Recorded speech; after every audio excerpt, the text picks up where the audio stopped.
بالله من الشيطان الرجيم.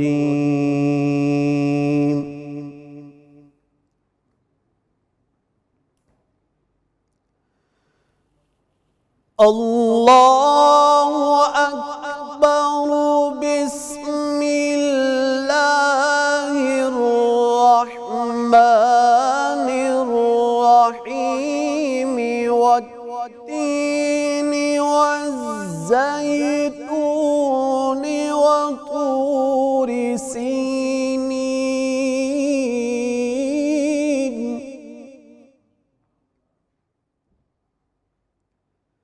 وهذا البلد الأمين.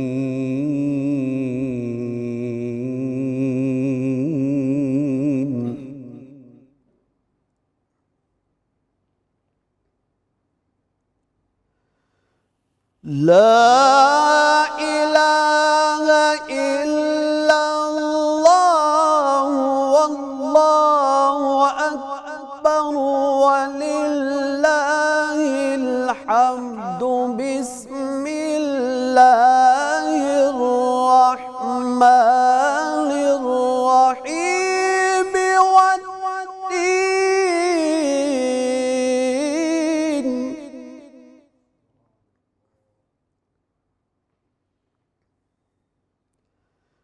والتين والزيتون وطور سينين وهذا البلد الأمين.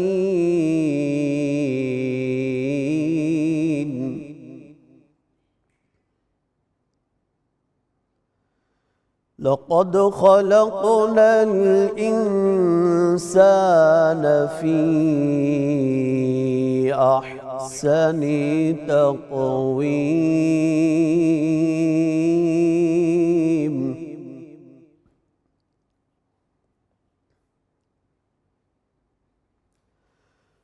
والتين والزيتون وطور سينين وهذا البلد الأمين. لقد خلقنا الإنسان في أحسن تقويم.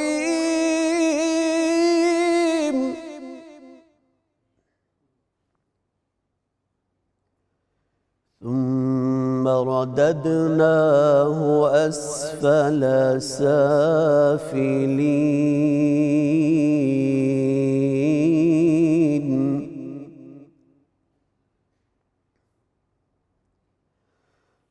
إلا الذين آمنوا وعملوا الصالحات فلهم أجر غير ممنون. فما يكذبك بعد بالدين.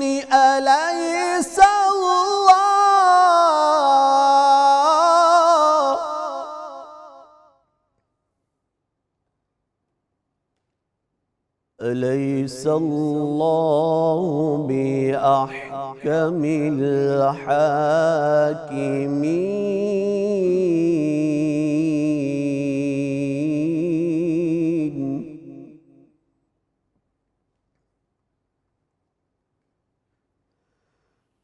الله أكبر. بسم الله الرحمن الرحيم. قل هو الله أحد الله الصمد لم يلد ولم يولد ولم يكن له كفوا أحد. لم يلد ولم يولد ولم يكن له كفوا أحد. صدق الله العظيم وصدق رسوله النبي الكريم.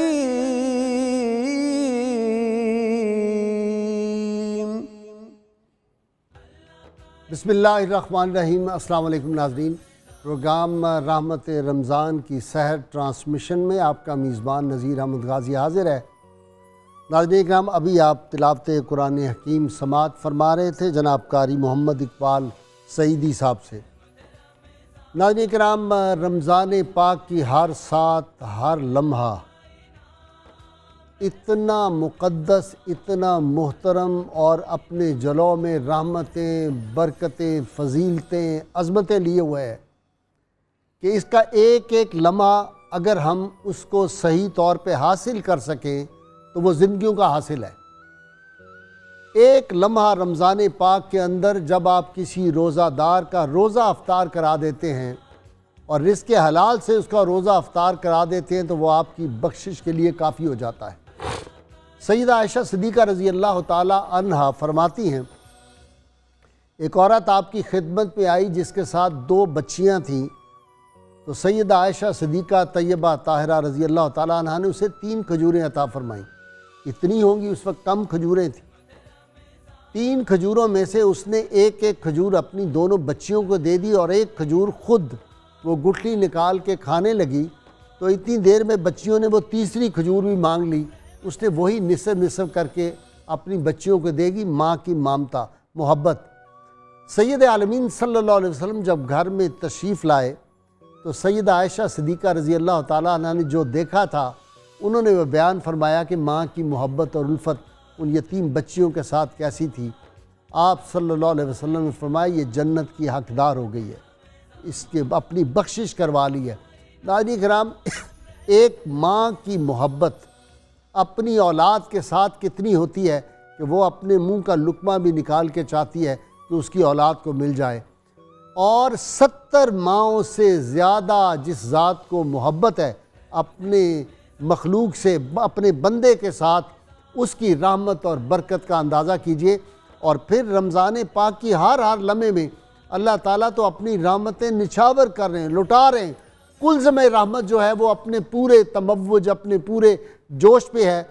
وہ بد نصیب لوگ ہیں جو رمضان پاک کے ان لمحات سے فائدہ نہ اٹھائیں. ناظرین کرام، مجھے جو دین اسلام کا میں نے مطالعہ کیا ایک طالب علم کے طور پہ، میں یہ سمجھاؤں کہ منشائے ربی یہ قطعاً نہیں ہے کہ مخلوق خدا کو سزا دی جائے. اللہ نہیں لوگوں کو جہنم میں بھیجنا چاہتا. وہ جیسے سید عالمین صلی اللہ علیہ وسلم کی ایک حدیث پاک کا میں مفہوم عرض کرنے لگا ہوں کہ آپ نے فرمایا کہ تمہاری مثال یہ ہے کہ جیسے یہ پروانے جو ہوتے ہیں وہ گر رہے ہوتے ہیں یا تنور کے اندر لوگ بھاگ کے گرے، میں تمہیں تمہاری کمروں سے پکڑ کے بچا رہا ہوں. تو منشائے ربی یہ ہے کہ ایسے اعمال کیے جائیں کہ اللہ کریم بخشنا چاہتا ہے. آپ نے کسی روزہ دار کا روزہ کھلوا دیا، چاہے پانی کے ایک گھونٹ سے، دودھ کے ایک گھونٹ سے یا ایک کھجور سے آپ نے کھلوا دیا، آپ کی بخشش ہو گئی. آپ کی نیت درست ہونی چاہیے. آپ نے کسی یتیم کے ساتھ بھلائی کر دی، آپ کی بخشش ہو گئی. اس کا دوسرا پہلو بھی ہمیں ذہن میں رکھنا چاہیے. بخاری شریف کی وہ جو حدیث ہے کہ ایک عورت اپنی بلی کو بھوکا رکھتی تھی، باندھ کے رکھتی تھی، وہ جہنم میں چلی گئی. اور ایک عورت جو تھی، حالانکہ اس کا کردار بھی کوئی بہتر نہیں تھا، لیکن وہ اپنے ایک پیاسے کتے کو پانی پلانے کے بس جنت میں چلی گئی تھی. ان لمحات میں ہمیں ہمدردی، ایثار، الفت، محبت اپنوں سے، اپنے دوسرے دوست احباب سے خیال رکھنا چاہیے. یہ جب تیسرا عشرہ جب رمضان پاک کا شروع ہوتا ہے تو سید عالمین صلی اللہ علیہ وسلم نے ارشاد فرمایا تھا، اولہ رحمت، اوسطہ مغفرت، وآخرہ عتق من النار. پہلا اس کا عشرہ 10 دن رحمت کے ہیں، دوسرے 10 دن مغفرت کے ہیں، اور ناظرین کہ اب تیسرا جہنم سے آزادی کا، آگ سے آزادی کا عشرہ شروع ہو رہا ہے. اس میں نبی کریم صلی اللہ علیہ وسلم کا معمول مبارک یہ تھا کہ کمر تو آپ نے پہلے کس لی تھی، لیکن ان 10 راتوں میں تو ایک لمحہ ایک ساتھ بھی آپ آرام نہیں فرماتے تھے. مسلسل عبادت ہوتی رہتی تھی. صحابہ کرام کے بھی معمولات یہی تھے، کیونکہ وہ جس طرح سید عالمین صلی اللہ علیہ وسلم کے معمولات دیکھتے تھے، امہات المومنین کا یہی دستور تھا، اور سیدہ فاطمہ سلام اللہ علیہا کا بھی یہی معمول مبارک تھا. تو ناظرین کرام یہ جو آخری راتیں ہیں آخری عشرے کی، ان سے میکسیمم فائدہ اٹھائیں، کیونکہ ان میں وہ رات آنی ہے جس رات کی عبادت جو ہے وہ 83 سال اور 4 مہینے کی عبادت کے برابر ہے، اور اس کو ہمیں قطعاً مس نہیں کرنا چاہیے۔ اور بعض اہل معرفت کا خیال یہ ہے کہ اب جو عشرہ شروع ہو رہا ہے اس میں اگر آپ 1 روپیہ خرچ کر دیں گے تو وہ ایسے ہے جیسے 83 سال اور 4 مہینے آپ مسلسل خیرات کرتے رہیں۔ ان راتوں میں اگر آپ کوئی ایک نفل پڑھ لیں گے تو وہ ایسے ہے جیسے 83 سال اور 4 ماہ آپ نفل پڑھتے رہیں۔ تو ہر روز جو نیکیاں آپ کر رہے ہیں اس میں ضرور اضافہ، اگر زیادہ نہیں تو ایک نیکی کا کریں۔ جس طرح میں نے کل کہا تھا کہ کم از کم آج سے عہد کر لیں کہ ہم ہر روز 11 مرتبہ درود پاک کا نذرانہ بارگاہ رحمت اللہ عالمین صلی اللہ علیہ وسلم میں پیش کیا کریں گے۔ اللہ کریم انشاءاللہ تعالی آپ کو اس حسن نیت کے بدلے میں 1100 روزانہ تک پہنچا دے گا۔ اور میں ایسے نوجوانوں کو جانتا ہوں جو ہر روز 11,000 مرتبہ درود پاک آپ صلی اللہ علیہ وسلم کی بارگاہ عالی میں پیش کرتے ہیں، اور اس سے بھی زیادہ والے نوجوان مجھے ملتے ہیں، میرے رابطے میں رہتے ہیں، جو درود پاک پڑھتے ہیں۔ ایسے نوجوان بھی میں نے دیکھا جنہوں نے تہیہ کیا ہوا کہ ہم نے 1.25 کروڑ مرتبہ نہیں 1.25 ارب دفعہ درود پاک آپ صلی اللہ علیہ وسلم کی بارگاہ میں پیش کرنا ہے۔ یہ درود پاک ایسا ایک وظیفہ ہے، مجھے پشاور سے کچھ ہماری بہت پڑھی لکھی بہنوں نے بھیجا ہے کہ جی ہمیں وہ بتائیں جس سے اللہ تعالیٰ کا ہمیں قرب حاصل ہو جائے، وہ وظیفہ بتائیں اور ہماری خطائیں معاف ہو جائیں۔ تو میرا جواب یہ ہے بہت اعلیٰ وظیفہ درود پاک ہے۔ کلمہ شریف پڑھتے رہیں، درود پاک پڑھتے رہیں، اس سے بڑا وظیفہ کوئی نہیں ہے۔ یہی اسم اعظم آپ سمجھیں اور اس کو پڑھتے رہیں، پھر مجھے بتائیے گا کہ آپ کو اس کے کتنے فائدے ہوتے ہیں۔ ناظرین کرام، آج کا ہمارا جو موضوع ہے وہ ہے پروگرام، جو آج کا عنوان ہمارا تیسرے عشرے کی فضیلت، اس کی اہمیت اور اس کے خصوصی اعمال۔ جو میرے ساتھ آج میرے اسکالر حضرات ہیں، بڑے سینئر استاد، ساری زندگی پڑھاتے ہوئے گزر گئی، پروفیسر سعید احمد خان صاحب، ان کے ساتھ نوجوان اسکالر آپ واقف ہیں ان سے بھی، پروفیسر بشارت صدیق ہزاروی ہیں، اور ناظرین کرام مجھے وقفے میں جوائن کریں گے بہت قابل نوجوان اسکالر پروفیسر غلام محی الدین قادری، وہ بھی میرے مہمان بنتے رہتے ہیں، آپ ان سے واقف ہیں۔ اب اگر شیر میاں داد سے شروع نہ کیا، کیونکہ کل کا جو ذوق انہوں نے ہمارا جو ہے وہ بنا دیا ہوا ہے کہ یہ دنیا بھول جاتی ہے، یہ دنیا بھول جائے گی، محبت مصطفیٰ کی بس ہمارے کام آئے گی۔ آج میں گیا ہوا تھا لاہور ٹیکس بار ایسوسی ایشن میں سالانہ تقریب میں، میں نے یہی اپنا شعر ان سے پڑھا اور میں نے کہا اگر اس کو آپ سمجھ جائیں تو یہ زندگیوں کا حاصل ہے کہ محبت مصطفیٰ کی بس ہمارے کام آئے گی صلی اللہ علیہ وسلم۔ جی شیر میاں داد جی زندہ باد۔ جی غازی صاحب بہت شکریہ۔ نعت رسول مقبول صلی اللہ علیہ وسلم پیش۔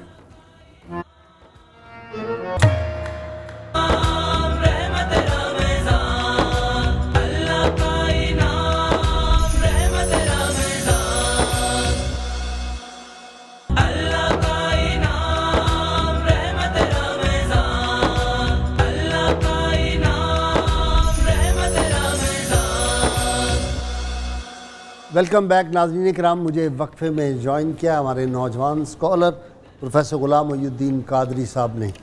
پروفیسر سعید خان صاحب، تیسرا عشرہ رمضان پاک کی اپنی ہر لمحے کی اہمیت ہے، لیکن تیسرا عشرہ پہلے دو کی نسبت زیادہ اہم ہے۔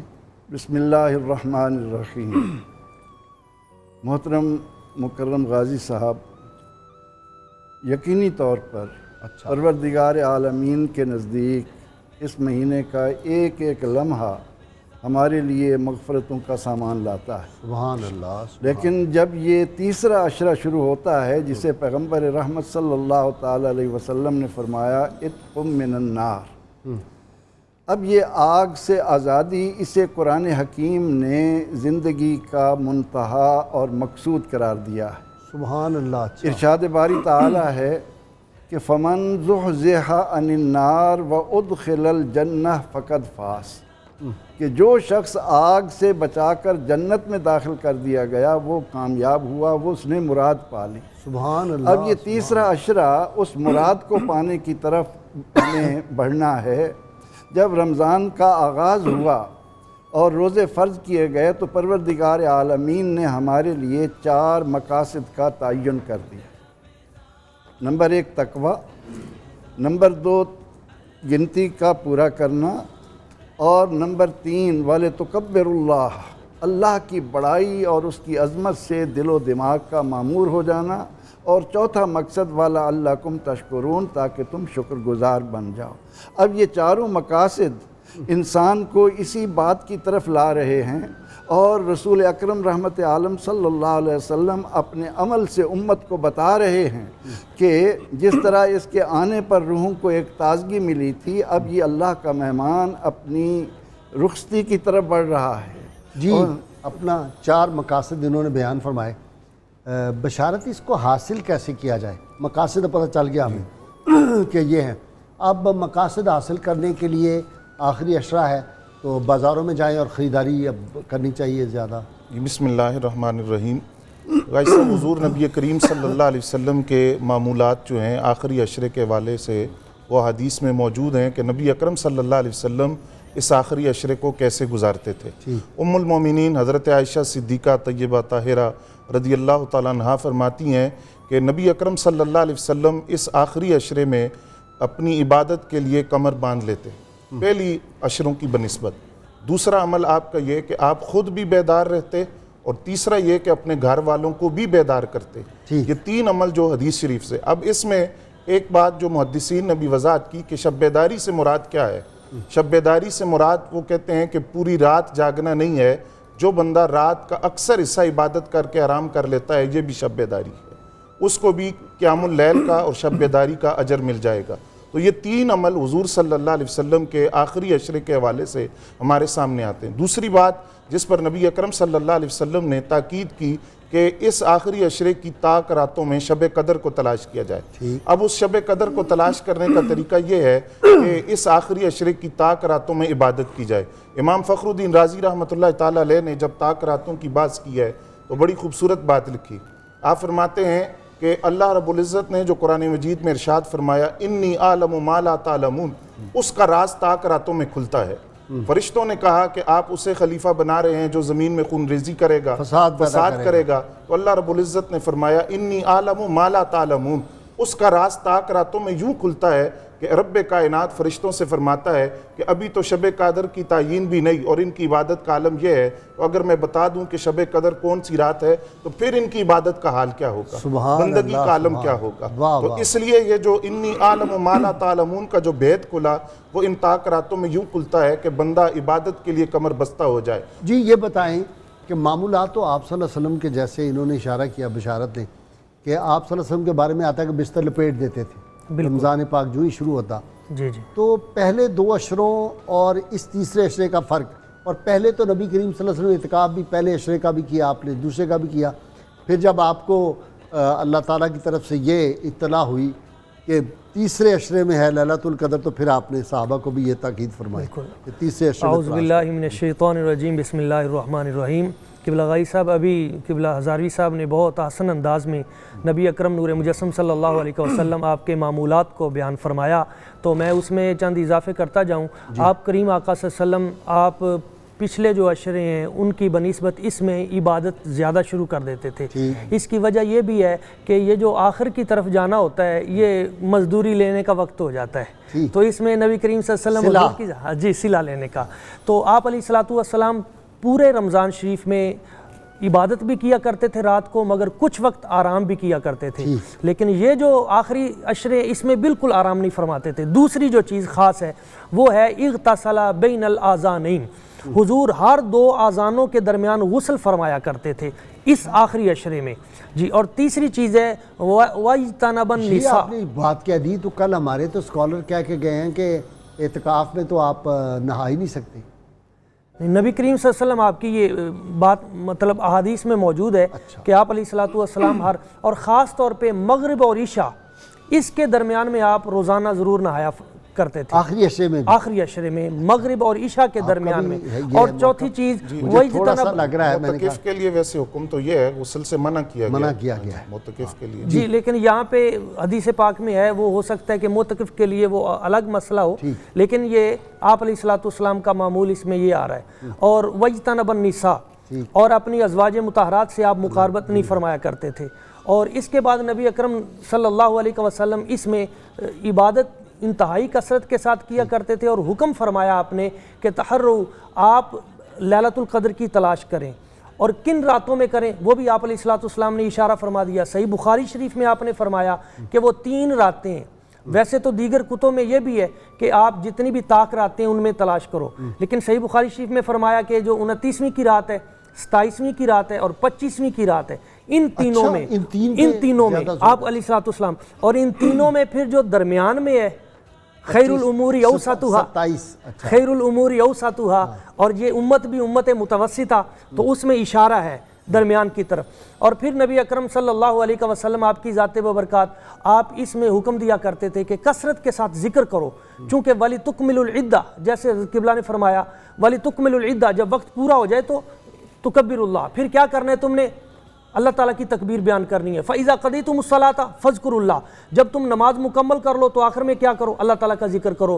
فَإِذَا أَفَضْتُم مِّنْ عَرَفَاتٍ فَاذْكُرُوا اللَّهَ، جب عرفات کے مرحلے سے گزرو تو پھر تم اللہ تعالیٰ کا ذکر کرو۔ خان صاحب یہ بتائیں کہ معمولات یہ رات کی، ہم جتنی باتیں کی یہ رات کی ہیں، دن کیسے گزرنا چاہیے آخری عشرے کے دن؟ نبی اکرم رحمت عالم صلی اللہ علیہ وسلم تو اپنے آپ کو اس بات کے لیے پابند فرما لیتے تھے اعتکاف کی حالت میں، لیکن آپ صلی اللہ علیہ وسلم کے بارے میں ہم نے جب یہ جانا کہ اجود الناس، لوگوں میں سب سے بڑھ کر سخاوت آپ کی پانی کی طرح جب اس ماہ مبارکہ میں رواں ہوتی، تو آپ صلی اللہ علیہ وسلم کا وہ ارشاد کہ بحر سخاوت اپنی موجوں پہ ہوتا تھا، ولو بشق تمرۃ، آگ سے بچو خواہ کھجور کا آدھا حصہ ہی کیوں نہ ہو۔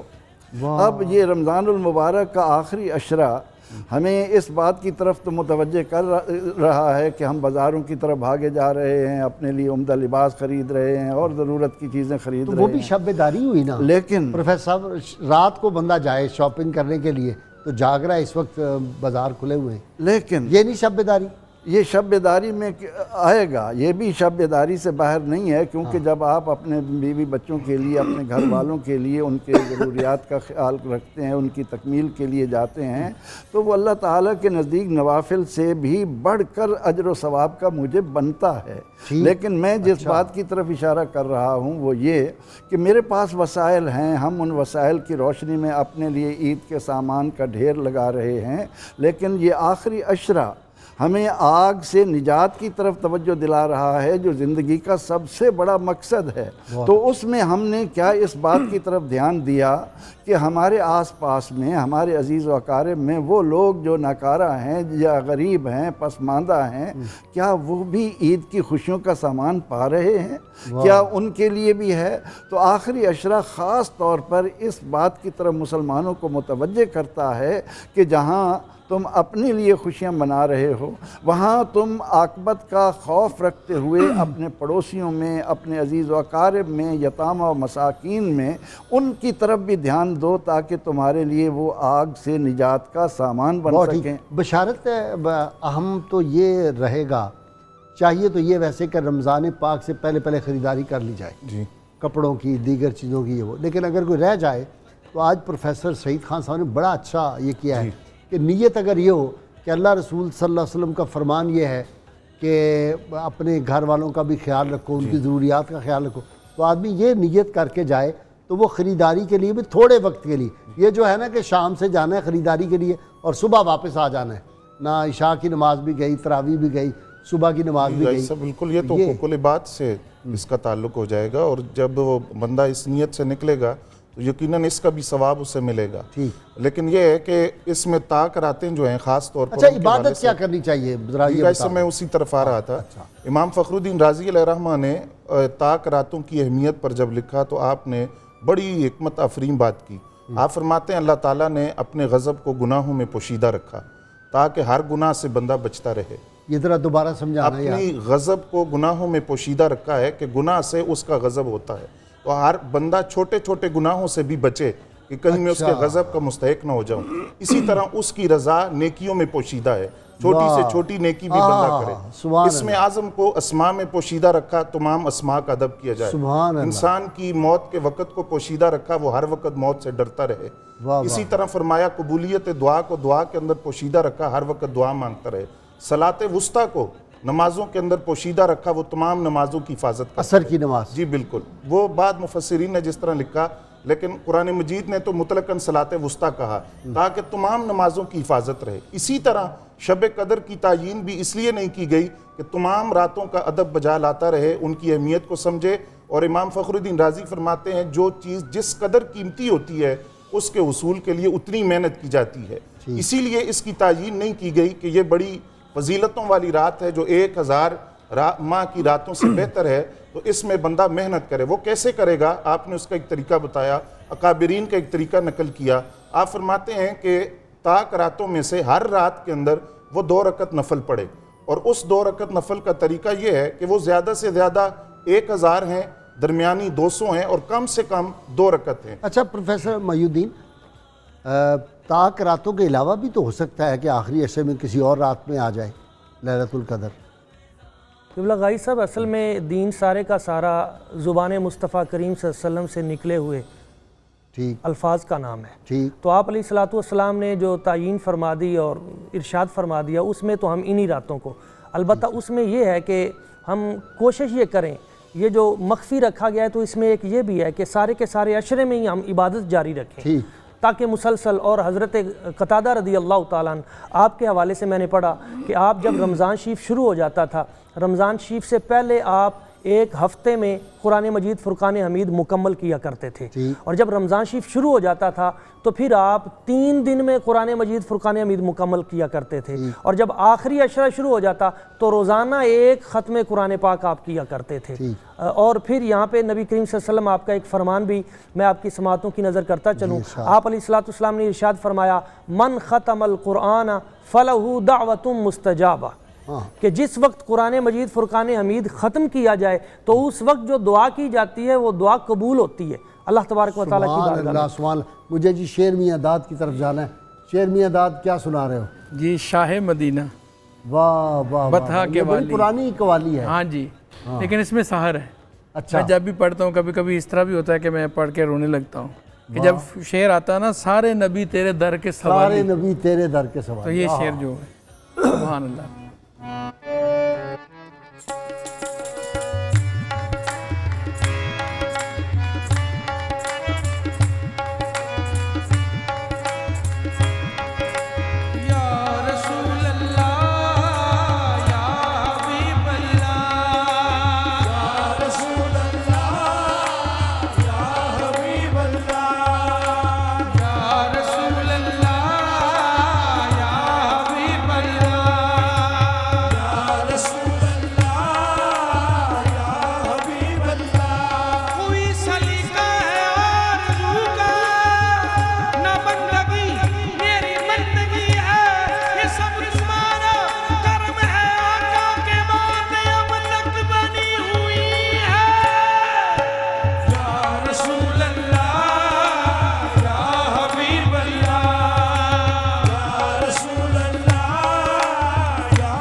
ویلکم بیک ناظرین کرام. جی پروفیسر صاحب ہم پھر آ جاتے ہیں ان اعمال پہ کہ یہ ذرا مجھے تصور بتائے نا کہ ایک بندہ ہمارے یہاں یہ بھی سوچا جاتا ہے کہ 27 کی رات کو جاگ لیں تو بس کافی ہے, باقی رزق جس طرح مرضی کمائیں, اعمال جس طرح کے مرضی کریں. اچھا دوسرا یہ بتائیں کہ آخری عشرہ ہے تو پہلے تو ہم نے احتیاط کیا, غیبت کم کی, ختم تو ہوتی نہیں ہم سے, مشکل ہو جاتا ہے, تو آخری عشرے میں کر سکتے ہیں کیونکہ وہ پہلا عشرہ رحمت بھی مل گیا, مغفرت بھی مل گئی. آخری عشرے میں ہے بڑی لذیذ چیز یہ جو غیبت ہے. تقویٰ پیدا ہی معاشرے میں تب ہوگا جب ہم چند امور ان کو مد نظر رکھیں. ایک تو ہم نے غیبت سے بچنا ہے, لذیذ بڑی ہے. نمبر 2 اور اپنی جتنا زبان بندہ کو زیادہ جھوٹ سے مذہب کی طرف بچانا ہے. رجحان ہوتا ہے پروفیسر صاحب معاف کیجیے گا, جتنے میں نے اللہ ماشاءاللہ اچھے لوگ ہیں, بہت نیک لوگ ہیں, لیکن میں نے اکثر دیکھا ہے کہ بظاہر ہمارے ہاں جو دیندار طبقہ جو ہمیں اپنے آپ کو ہم اسکالرز کہتے ہیں وہ اس کا زیادہ شکار ہوتے ہیں اور دینی طبقہ اسی زیادہ. لیے پیغمبر رحمت صلی اللہ تعالی علیہ وسلم نے روزے داروں کے لیے یہ شرط رکھ دی کہ روزے دار اس وقت تک ہے جب تک کہ وہ اپنے روزے کو پھاڑ نہ ڈالے. اچھا پھاڑنے کا لفظ استعمال کیا آپ صلی اللہ علیہ وسلم نے, اور ساتھ ہی فرمایا کہ پھاڑنے والی چیز روزے کو غیبت ہے. غیبت روزے کو ختم کر دیتی ہے. اور اسی طرح حضور سید عالم صلی اللہ علیہ وسلم نے فرمایا کہ من لم یدع قول الزور فلا حاجت للہ ان یدع طعامہ و شرابہ. جس شخص نے روزے کی حالت میں جھوٹ بولنا نہیں چھوڑا, اللہ کو اس بات کی قطعاً ضرورت نہیں ہے کہ وہ کھانے پینے کو چھوڑ دے. اس کا آغاز تو ہم شروع سے لا رہے تھے. بشارت وہ کیا ہے کہ بعض روزہ دار ہیں جن کو بھوک اور پیاس کے علاوہ کچھ حاصل نہیں ہوتا, جی وہ یہی ہے. جی غازی صاحب بالکل, حضور نبی کریم صلی اللہ علیہ وسلم نے فرمایا کہ بعض لوگ ایسے ہیں جن کو روزے سے سوائے بھوک اور پیاس کے کچھ بھی حاصل نہیں ہوتا, اور بعد رات کو قیام کرنے والے ایسے ہیں جن کو تھکاوٹ اور بیداری کے علاوہ کچھ بھی حاصل نہیں ہوتا. اللہ ساری رات جاگتا رہے. بالکل, آپ غیبت کے بارے میں فرما رہے تھے. ایک حدیث شریف کے اندر یہ الفاظ ہیں کہ جب کوئی بندہ کسی کی غیبت کرتا ہے تو شیطان اس کے منہ میں شیرینی لگاتا ہے, اس کو مٹھاس محسوس ہوتی ہے. یار یہ کمال, میں جو بات کر رہا تھا اس کی تائید حدیث سے ہو گئی ہے, کمال ہو گیا. مٹھاس محسوس کرتا ہے اور بہت خوش ہو کر وہ غیبت کرتا ہے, حالانکہ وہ جانتا نہیں کہ جتنی دیر وہ غیبت کر رہا ہے اس کی نیکیاں نکل کر ادھر اس کے کھاتے میں جا رہی ہیں. تو پھر میں خوش ہوا کروں جب مجھے اطلاع ملتی ہے جی کہ فلانا آپ کی غیبت کر رہا ہے. حدیث کی روشنی میں تو یہی ہے کہ اس کی نیکیاں جو ہیں وہ اس کے کھاتے سے نکل کر دوسرے آدمی جس کی وہ غیبت کر رہا ہے. اور ایک روایت کے اندر یہ الفاظ آئے, حضرت ام سلمہ رضی اللہ تعالیٰ عنہا کی روایت ہے کہ وہ شخص اس کو جنت میں داخل ہونے سے کوئی بھی نہیں روک سکتا, اور اللہ پر حق ہے کہ اللہ اس بندے کو جنت میں داخل کرے گا. کون؟ وہ جو اپنے مسلمان بھائی کی غیر موجودگی میں اس کی عزت کا دفاع کرتا ہے. واہ پروفیسر صاحب, وہ کون سے اعمال ہوئے کہ ساری رات کی عبادت بھی گئی جس طرح پروفیسر بشارت کہہ رہا ہے, اور دن کے بھی اس کا روزہ بھی گیا اور رات کے جو جاگنا ہے وہ بھی گیا. جی قبلہ غازی صاحب یہ بہت اچھی بات کی آپ نے. نبی اکرم صلی اللہ علیہ وسلم آپ نے ان تمام اعمال سیئات کی بھی نشاندہی فرما دی کہ تم نے اپنی ساری زندگی میں ان اعمال سے بچنا ہے. یہ سارے اعمال کو غارت کر کے رکھ دیتے ہیں. تو ان میں سے یہ بھی اعمال ہیں جیسے نبی کریم صلی اللہ علیہ وسلم حضور نے ارشاد فرمایا لا يدخل الجنت قطات, حضور نے فرمایا چغل خور جنت میں نہیں جائے گا. واضح ارشاد فرما دیا. دیکھیے قبلہ غازی صاحب ایک نیکی ایسی ہے کہ دونوں فرشتے متحرک ہو جاتے ہیں. جیسے آپ نے شروع میں فرمایا درود پاک جس وقت کوئی آدمی پڑھتا ہے تو نیکیوں والا فرشتہ نیکیاں لکھتا ہے اور برائی لکھنے والا فرشتہ برائیوں کو مٹاتا ہے. اچھا جی جی یہ مٹاتا یہ ہے, لکھے گا اور یہ مٹانا شروع کر دے گا درود پاک پڑھتے ہوئے. اور دوسری طرف دیکھیے کہ ایک گناہ ایسا ہے جو دونوں فرشتوں کو متحرک کر دیتا ہے, وہ حسد ہے. جس وقت کوئی بندہ حسد کرتا ہے تو نیکیوں والا فرشتہ جو ہے یہ اس کی نیکیاں مٹانا شروع کر دیتا ہے, اور گناہ لکھنے والا فرشتہ اس کے گناہ لکھنے شروع کر دیتا ہے. اس لیے حضور نے ارشاد فرمایا ایاکم والحسد فإن الحسد یأکل الحسنات کما تأکل نار الحطب او کما قال. حضور نے فرمایا حسد سے بچنا, حسد سے بچنا, یہ نیکیوں کو اس طرح کھا جاتا ہے جیسے آگ لکڑیوں کو کھا جاتی ہے, خشک لکڑی کو جیسے کھا جاتی ہے. مجھے بریک لینی ہے ناظرین کرام, بہت مختصر سی بریک. اور دیکھیے یہ رمضان پاک میں بڑی اہم چیزیں ہیں جن کی طرف بڑی اہم معاملات ہیں جن کی ہماری توجہ نہیں ہوتی. ہم روزے کی حالت میں ہوتے ہیں, غیبت بھی کر رہے ہیں, حسد بھی کر رہے ہیں, اور جیسے پروفیسر بشارت نے یہ حدیث پاک آج میرے علم میں اضافہ ہے جو ابھی انہوں نے بتائی ہے. ہمارے ساتھ رہیے گا، اس پہ گفتگو جاری رہے گی.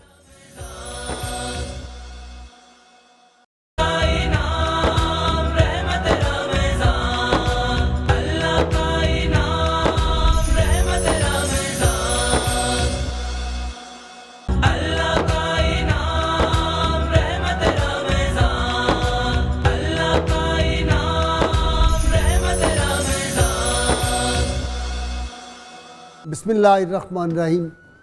ویلکم بیک ناظرین اکرام. جی خان صاحب، آپ سے گفتگو تھی آخری عشرہ. جی میں یہی عرض کر رہا تھا کہ جب یہ آخری عشرے کو حضور سید عالم صلی اللہ علیہ وسلم نے آگ سے آزادی کا عشرہ قرار دے دیا، جی تو ہم یہ دیکھتے ہیں کہ وہ لوگ جو حقیقی معنوں میں یہ سمجھتے ہیں کہ ہم نے جس مقام پر پہنچنا ہے وہاں ہم آگ سے بچ جائیں، ان کے عبادات میں، ان کے معمولات میں، ان کے لوگوں کے ساتھ حسن سلوک میں بہت زیادہ تیزی آ جاتی ہے. اور فاروق اعظم رضی اللہ عنہ جیسا انسان جب عذاب کی آیت سنتا ہے ساری رات جا کر گزار دیتے ہیں. عمر بن عبدالعزیز رحمۃ اللہ علیہ ساری رات اس خوف سے سو نہیں سکتے کہ جب یہ آگ لائی جائے گی تو کیا عالم ہوگا.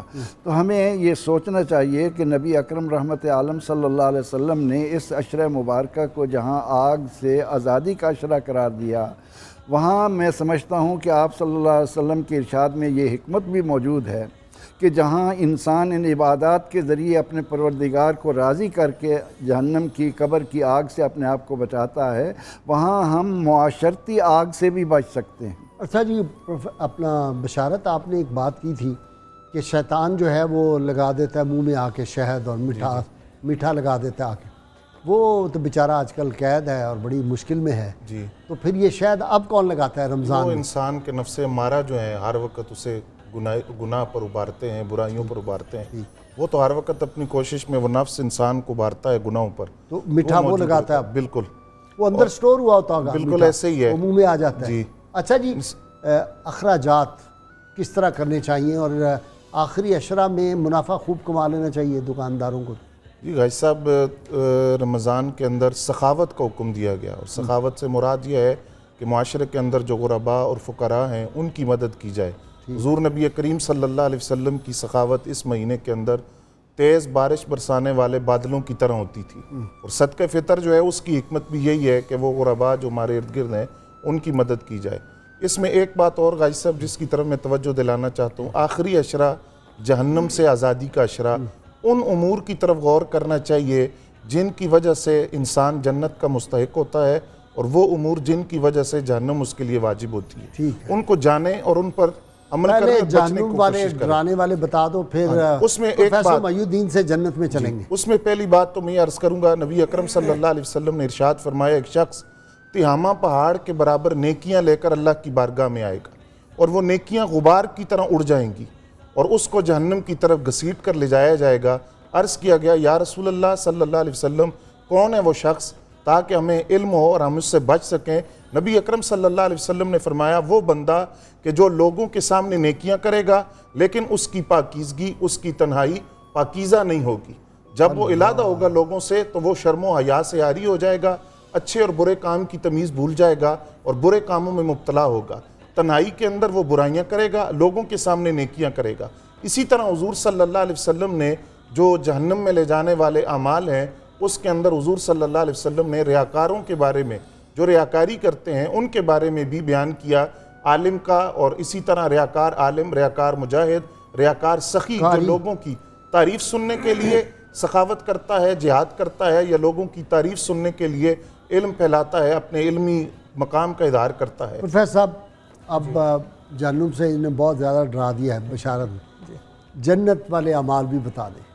قبلہ غازی صاحب، اس عشرے کے حوالے سے تو سب سے پہلی جو چیز ہے جنت میں لے جانے والی، وہ نبی کریم صلی اللہ علیہ وسلم حضور نے فرمایا من قام لیلۃ القدر ایمانا و احتسابا غفر لہ ما تقدم من ذنبہ. حضور نے ارشاد فرمایا کہ جو آدمی لیلۃ القدر میں قیام کرے گا اللہ تبارک و تعالیٰ اس کے سارے گناہ معاف فرما دے گا اور وہ جنت میں، اور دوسرے جنت میں لے جانے والے اعمال، حضور کریم آقا صلی اللہ علیہ وسلم نے فرمایا الوالد اوسط ابواب الجنہ، باپ کی خدمت جو ہے وہ جنت کا دروازہ ہے، الجنت تحت اقدام الامہات، ماں کی جو خدمت ہے وہ تمہارے لیے اچھا جنت ہے۔ یہ ہے کہ رمضان میں ماں باپ کی خدمت کر لے، جب عید کا دن گزر جائے اس کے بعد ان کو کہ السلام علیکم اب تم میری خدمت کرو، یہ ہو سکتا ہے؟ نہیں، ایسا نہیں ہے، یہ بھی نہیں یہ رشتہ دائمی ہے، اور یعنی یہاں سارا صرف سال دنیا ان کی میں نہیں خدمت۔ بلکہ حشر کے میدان میں بھی یہ کام دے گا۔ قرآن مجید فرقان حمید کے 14ویں پارے میں اللہ پاک نے ارشاد فرمایا جنات عدن یدخلونہا ومن صلح من آبائہم وازواجہم وذریاتہم، فرمایا جنت میں وہ لوگ بھی داخل ہو جائیں گے صلح من آبائہم جن کے آبا نیک ہوئے، وازواجہم شوہر اور بیوی ان میں سے جو نیک ہوا، وذریاتہم جن کی اولاد نیک ہوئی۔ اچھا جی یہ بتائیں رمضان شریف میں بعض اوقات جو خامد ہوتے ہیں وہ عورتوں پہ زیادتی کرتے ہیں، ان سے زیادہ کام ان پہ بوجھ ڈال دیا، ان پہ جسمانی مشقت زیادہ ڈال دی، اس پہ بھی ذرا کریں۔ قبلہ غازی صاحب، نبی کریم صلی اللہ علیہ وسلم حضور نے ارشاد فرمایا کہ یہ قواریر، یہ تو نازک آبگینے ہیں، ان کا خیال رکھا جائے، اور انہوں نے بھی روزہ رکھا ہوتا ہے، تو اس حوالے سے یہ نہیں، یہ ظلم نہیں، غلاموں پر زیادتی بھی مہربانی کرنے کا حکم دیا گیا کہ ماہ رمضان میں جو تمہارے ملازم ہیں یا غلام ہیں ان کے ساتھ بھی کام جو ہے کم کر دو، اور جو کم کرتا ہے مغفرت، تو اگر ان پہ مشقت کم ہے تو جو گھر گھر کے اندر جو صورتحال ایسی ہو تو پھر وہ روزہ وہی بات آ جائے کہ بھوک اور پیاس کے علاوہ کچھ بھی نہیں ہے۔ اور قبلہ غازی صاحب جنت میں بہت شکایات آتی ہیں کہ جی وہ جب سے روزہ آیا ہے وہ زیادہ مشقت ہماری بڑھا دی گئی۔ تو ان کے ساتھ بھی حسن سلوک کا حکم دیا گیا ہے، اور ادھر بیٹی کے حوالے سے بھی فرمایا کہ من کانت لہو بنت ولم یہنہا ولم یردہا ولم یوسر ولدہ علیہا ادخلہ اللہ الجنہ، یہ بیٹی تمہارے جنت میں جانے کا سبب بن جائے گی۔ اگر بیٹے کو بیٹی پہ فوقیت نہ دی، اس کو زندہ درگور نہ کیا، تو فرمایا اس کی وجہ سے تم جنت میں، اور جنت میں لے جانے والے کثیر اچھا یہ تعداد میں۔ بتائیں اگر خاوند بیوی کو پھینٹی لگائے، پھینٹی سمجھتے ہیں آپ؟ جی جی، پھینٹی لگائے اور وہ اپنی طرف سے یہ سمجھ رہا ہے کہ میں تبلیغ کر رہا ہوں، تو یہ جائز ہے؟ نہیں، یہ تبلیغ نہیں، یہ تخریب ہو سکتی ہے۔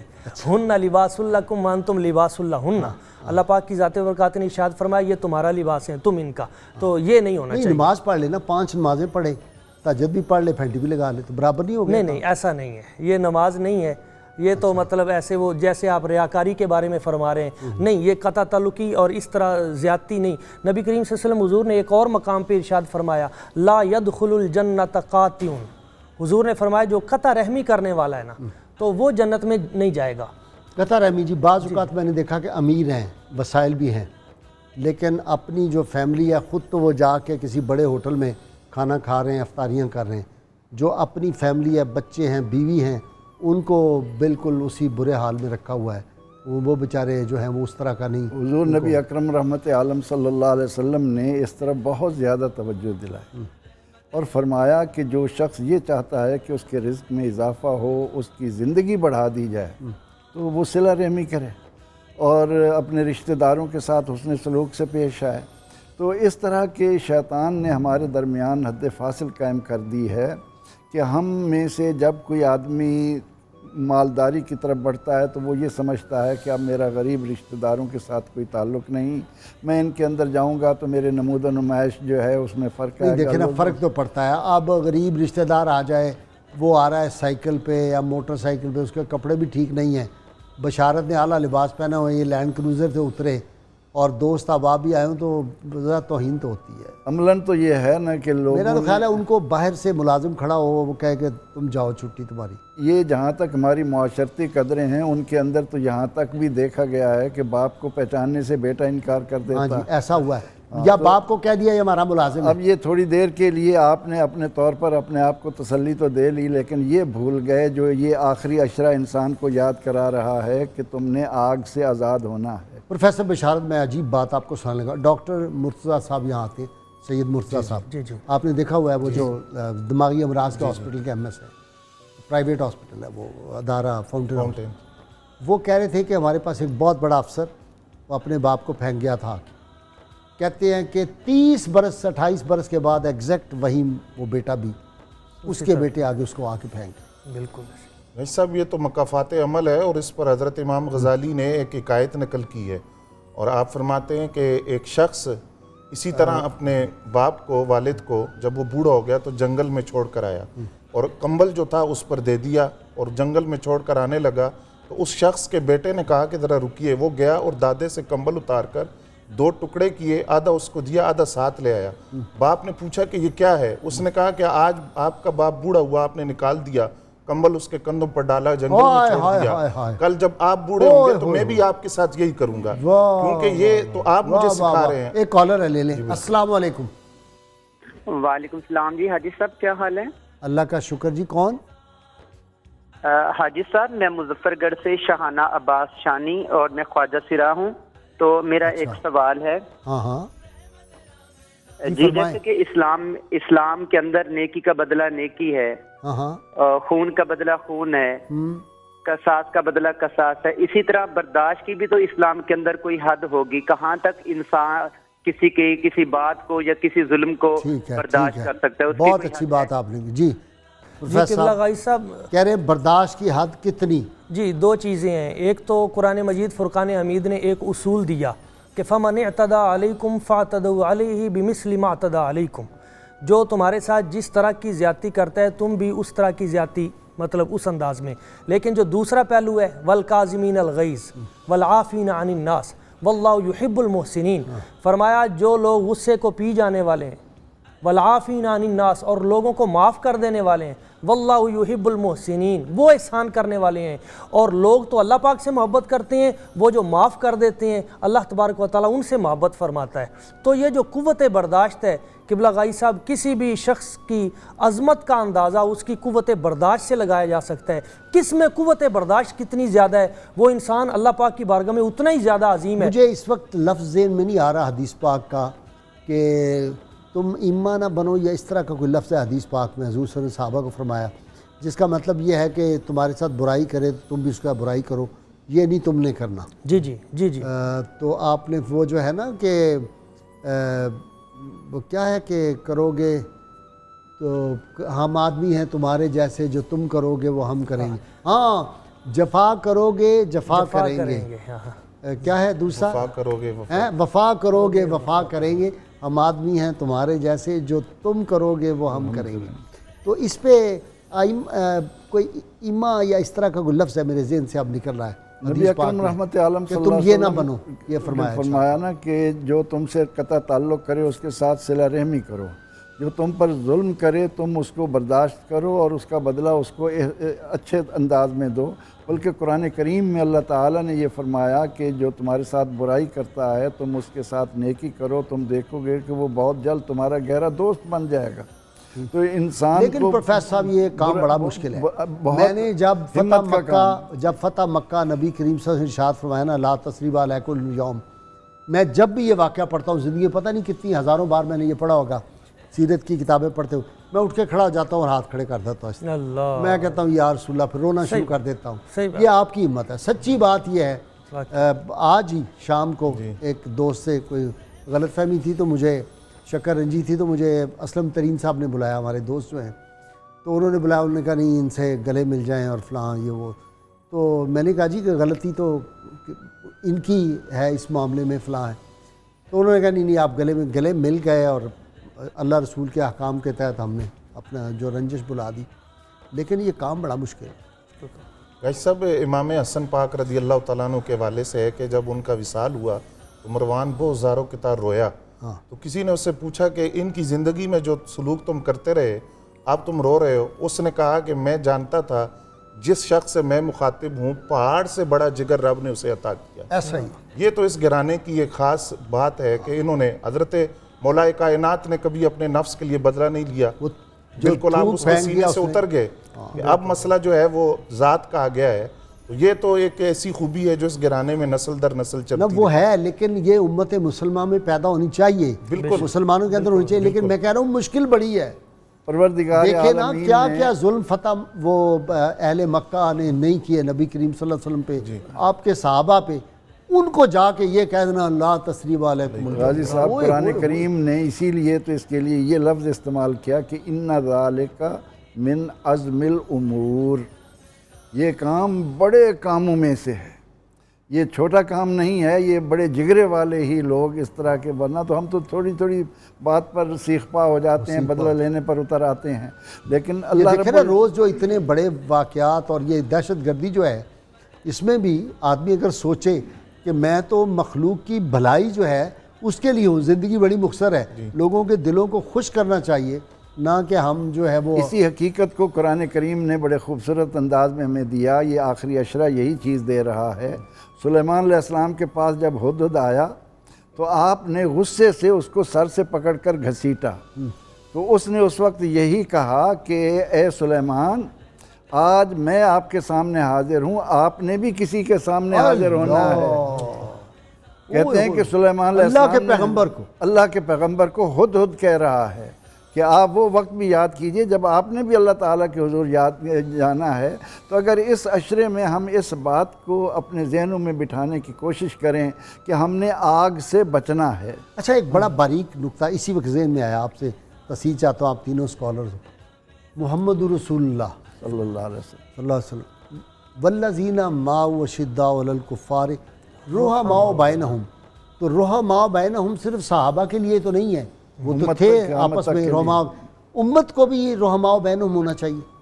بھائی صاحب حدیث اور شریف میں پھر حضور صلی اللہ علیہ وسلم کے ساتھی ان کے غلاموں میں شامل ہوں گے، ان کی قربت مصطفیٰ صلی اللہ علیہ وسلم ملے گی۔ یہ میں سمجھ رہے میرا پوائنٹ؟ بالکل، یعنی قربت مصطفیٰ کے لیے ضروری ہے رحماء بینہم بنو۔ بالکل جی حدیث شریف میں ہے کہ جنت میں وہ لوگ داخل ہوں گے جن کے دل چڑیوں کی طرح ہوں گے، وہ خوش اخلاقی سے پیش آئیں گے، نرمی سے بات کریں گے، لوگوں کو معاف کریں گے، درگزر کریں گے، دل چڑیوں کی طرح ہوں گے، وہ لوگ جنت میں داخل ہوں گے۔ چڑیوں سے مراد یہ ہے کہ ان کا دل آپس میں تو نرم ہو، ویسے تو وہ شیر دل ہوں گے۔ کوئی رحماء بینہم جو آپ فرما رہے ہیں کہ آپس میں محبت جو ہے، آپس میں پیار جو ہے، وہ ہلکا ہے یاراں تو بریشم کی طرح نرم، رزم حق و باطل ہو تو فولاد ہم۔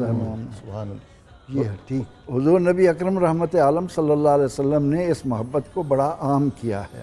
یہ پروفیسر آپ بڑی صلی دیر اللہ سے علیہ بیٹھا ہوا وسلم یہ فرماتے ہیں من قال لا الہ الا اللہ فہو مسلم ومن ہوا مسلم فہو اخن، کہ جس نے کلمہ پڑھا وہ مسلمان ہے اور جو مسلمان ہے وہ بھائی ہے۔ المسلم و اخو المسلم، بالکل اسی طرح ہے، اور نبی اکرم صلی اللہ علیہ اس وسلم کا اظہار آخری 10 دنوں میں، جی ہونا چاہیے۔ اچھا صرف 10 دن میں کرنا ہے، 11ویں دن ختم؟ نہیں، یہ مستقل مزاجی ہونی چاہیے۔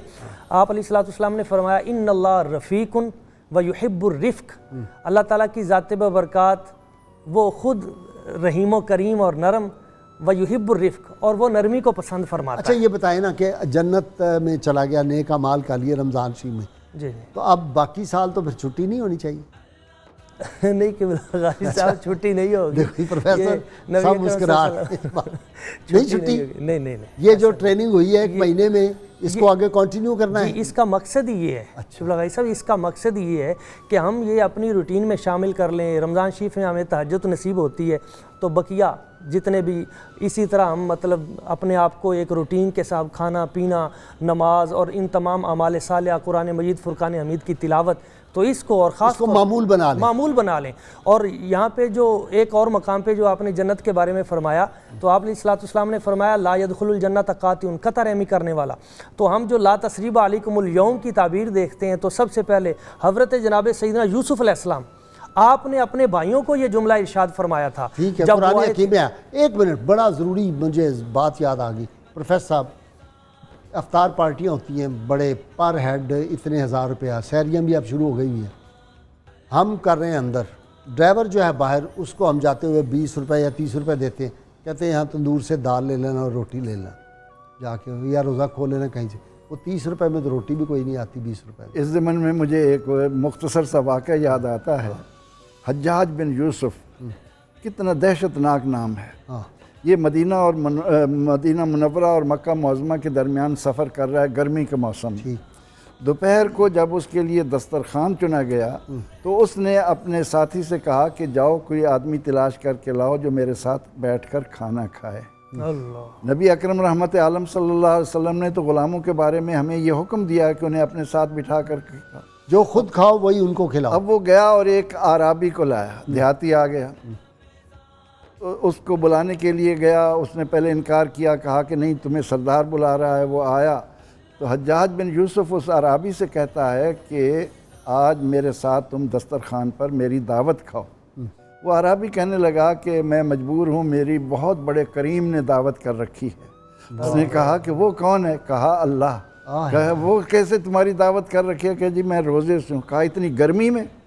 تو اس نے جواب دیا کہ آخرت کی گرمی سے زیادہ تو نہیں ہے، جہنم کی گرمی سے یہ گرمی کوئی زیادہ تو نہیں ہے۔ تو اس نے کہا کہ تم میری خاطر آج روزہ نفل چھوڑ دو اور دسترخوان پر میرے ساتھ شریک ہو جاؤ۔ وہ کہنے لگا کہ روزہ کل رکھ لینا۔ کہنے لگا حجاج مجھے اس بات کی ضمانت دے دے کہ میں کل تک زندہ رہوں گا تو میں کر لیتا ہوں۔ تو حجاج بن یوسف نے کہا کہ یہ تو میرے اختیار میں نہیں ہے۔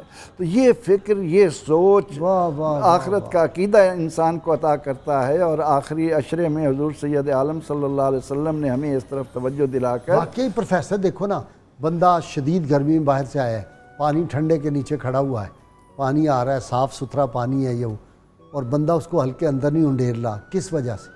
وہی تقوی ہے۔ تو وہ جو تقوی، وہ جو اس وقت سوچ ہے، اس کو کیوں نہیں کنٹینیو کرتا پھر جب مسلمان کے باہر آتا ہے؟ مجدد الفسانی رحمۃ اللہ تعالیٰ علیہ نے اپنے مکتوبات شریف میں اتنی خوبصورت بات لکھی، کاش کہ ہم اس کو سمجھ جائیں اور اس پر عمل کریں۔ آپ فرماتے ہیں کہ جس شخص کا رمضان ترتیب سے گزر گیا اور اس نے رمضان شریف میں ایک نظم و ضبط بنا لیا، وہ قسم اٹھا کر کہتے ہیں کہ اس کے پورے سال میں وہ ترتیب رہے گی، نظم و ضبط رہے گا۔ جو ایک بندہ ایک روٹین بنا لے گا رمضان شریف میں کہ اس وقت میں نے یہ کرنا ہے، نوافل پڑھنے ہیں، ذکر اذکار کرنا ہے، اپنی زندگی پر ان چیزوں کو لاگو کر لے گا، باقی سال کے 11 مہینے اسی طرح گزریں گے۔ اچھا جی پروفیسر، کاروبار ہے، بزنس ہے، اب وہ کل میں ایک دیکھ رہا تھا کہ یہ جو کلفیاں نہیں بنتی، وہ انہوں نے دکھا رہے تھے ایک چینل کے اوپر کہ وہ جہاں بنتی ہیں وہاں کاکروچز بھی بیچ میں ڈالے ہوئے ہیں، تو بادام کا چھلکا اور کاکروچز کا رنگ ایک ہی ہوتا ہے، اس کو پیس کے اپنا دے رہے ہیں، اور وہ بڑا کاروبار ہے، کلفیاں بک رہی ہیں جی۔ لیکن ساتھ یہ ہے کہ وہ غریبوں کے افطاریاں بھی کروا رہے ہیں، مسجد میں بھی پھل وغیرہ افطاری کے لیے، تو برابر نہیں ہو گیا کام؟ نہیں برابر ہوگا قبلہ غائی صاحب، یہ نہیں برابر ہوگا، ظلم عظیم ہے۔ اچھا، یہ ظلم عظیم ہے، لوگوں کے ساتھ لوگوں کی جانوں سے کھیلنا۔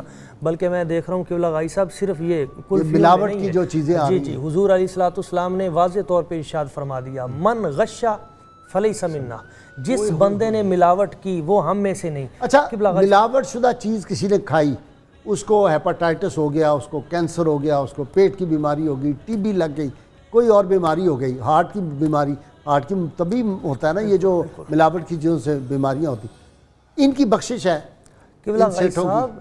دیکھیں نا جی، جو آدمی مخلوق خدا کے ساتھ ظلم کرتا ہے اس کی کیسے بخشش ہوگی؟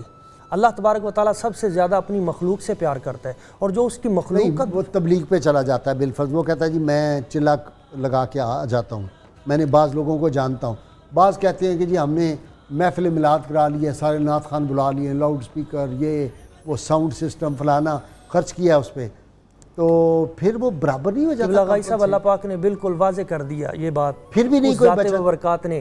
یہ لوگ جو جعلی سٹنٹ کے ذریعے ہارٹ اٹیک کے جعلی ڈالے پیدا ہو رہی ہے، یہ جو 2 نمبر گوشت جو ہے ہماری مارکیٹ میں یہ جو چل رہا ہے، اسی طرح پٹرول چاول جعلی آ گئے، جی چاول ہیں، پٹرول میں جو ملاوٹ ہو رہی، ہر اس طرح اللہ پاک نے ارشاد فرمایا کہ اگر کسی کے اس عمل کی وجہ سے کسی کی جان چلی گئی، ومن قتل نفسا بغیر نفس او فساد فی الارض، یہ دونوں چیزیں اس میں آ رہی ہیں، ایک تو فساد فی الارض بھی اس میں ہے، یہ جو ملاوٹ ہو رہی ہے، یہ جو ملاوٹ ہو رہی ہے، باندھ لیتے کیا کہتے ہیں، خودکش حملہ، جی یہ بھی خودکش حملہ ہی ہے۔ ایک تو فساد فی الارض ہو رہا ہے، دوسرا قتل انسانی ہے، فکانما قتل الناس جمیعا، تو فرمایا ایسے ہے جیسے اس نے ساری انسانیت کو قتل کر کے رکھ دیا۔ اتنا بڑا جرم، وہ نمازیں پڑھتا رہے، وہ روزے رکھتا رہے، حج اور زکوٰۃ یہ سارے افعال اچھے افعال کرتا رہے، لیکن جو آدمی کسی کی جان کے بارے میں غلط خیال کرتا ہے، اس کو نقصان دینے کی کوشش کرتا ہے، اس کی کوئی بخشش نہیں۔ اچھا یہ کالر لے جی، السلام علیکم۔ السلام علیکم۔ وعلیکم السلام ورحمۃ اللہ۔ جی کیسے ہیں آپ؟ اللہ کا شکر ہے، میری بہن بتائیں۔ جی آپ کے پروگرام کی تعریف کرنا چاہوں گی اور بہت شکریہ ادا کرنا چاہوں گی، بڑی کرم نواز، اتنا خوبصورت آپ پروگرام سجاتے ہیں اور ہمارے نالج میں اتنا خوبصورتی سے اضافہ کرتے ہیں، اللہ تعالیٰ آپ کو اس کا جزا دے۔ اور بھائی میں یہ پوچھنا چاہوں گی آپ سے کہ ہم لوگ اکثر یہ بیان کر دیتے ہیں کہ اگر یہ کام ایسے ہو گیا تو جیسے ابھی آپ نے یہ بیان کیا کہ جس نے ملاوٹ کی وہ ہم میں سے نہیں، اس طرح بہت ساری روایات میں ہم یہ لوگ بات اذکار کرتے ہیں، مجھے اس بات کا ایتھکس جواب چاہیے کہ اگر طرح سے آیا ہم نبی کی امت میں سے یہ خارج ہو جائے؟ کیوں ہم تو یہ کہتے ہیں نا کہ ہم نبی کے کلمہ پڑھنے والے سب لوگ ان کی امت میں سے ہیں. یہ جی بڑا سوال ان کا آپ کی طرف ہے. وہ کہہ رہے ہیں کہ آپ نے کہا من غشہ فلیس منا، وہ ہم میں سے نہیں، وہ امت سے خارج ہو جائے گا. قبلہ غائی صاحب یہاں پہ اس عمل کی تذلیل کے لیے یہ جملہ ارشاد فرمایا گیا کہ وہ عمل اتنا کبھی ہے، اتنا عمل کبھی ہے کہ وہ ہم میں سے کوئی بندہ نہیں کر سکتا، وہ کوئی دوسرا تو کرے تو کرے. وہ رسول اللہ کے غلاموں حضور کا غلام یہ عمل نہیں کر سکتا. حضور کا غلام جو ہے وہ کبھی ملاوٹ نہیں کر سکتا. تو ملاوٹ کر کے چاہے میلاد کی محفلیں کرے، چاہے تبلیغ پہ چلا جائے، چاہے جا کے بڑی اپنی سخاوت دکھائے، تہجد پڑھے، سارا کچھ کرے، اس کا کوئی فائدہ نہیں. پہلے ملاوٹ بند کرے، توبہ کرے اللہ کے حضور. جی قبلہ غائی صاحب یہاں پہ میں ایک نہیں، اب شیر میاں داد آپ نے کافی گفتگو کر لی، اب وہ بھی بالکل اپنے سارے کیا مضامیر کے ساتھ بیٹھا ہوا ہے زوردار. جی تیاری کرنی پڑتی بس. اچھا یہ ایک نعت رسول مقبول صلی اللہ علیہ وسلم، اس سے پہلے ایک میری درخواست ہے غازی صاحب سے. جی جس طرح آپ نے کل مجھے ایک کلام دیا اپنا لکھا ہوا، تو ہماری سب کی یہ وش ہے پلیز ایسا کلام پھر بھی ہمیں دیں اور لکھیں نعت رسول مقبول صلی اللہ علیہ وسلم. آپ دعا کریں زید سے. میں کچا پکا سا شاعر ہوں، ٹوٹا پجا اس کو کہتے ہیں، لیکن ماشاءاللہ کبھار ہو جاتا ہے. کلام کی بڑی تعریف ہوئی ہے. اگلی لکھوں گا تو آپ کو ہی پیش کروں گا انشاءاللہ.